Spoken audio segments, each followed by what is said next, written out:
Hello and welcome back to a new video. In this video I'll show you how to recover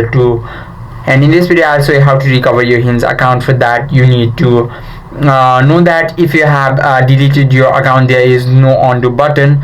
You must sign up again as a new user, and if you're banned, what you need to do is go to your browser, and there you need to type HINGE apostrophe S CONTACTCENTER and tap on search button and go to their first website, and there you need to go on their customer service, and you can tell them what happened to your account, and you can submit an appeal through their Gmail. And if you want to restore your subscription, you need to create and if you create a new account but lost your paid subscription, go to your settings and then go to your subscription, then tap on restore subscription in the app, and that is how you can restore your subscription. I hope this video helped you out. If you have any questions or queries, just let us know in the comment section. Thank you for watching.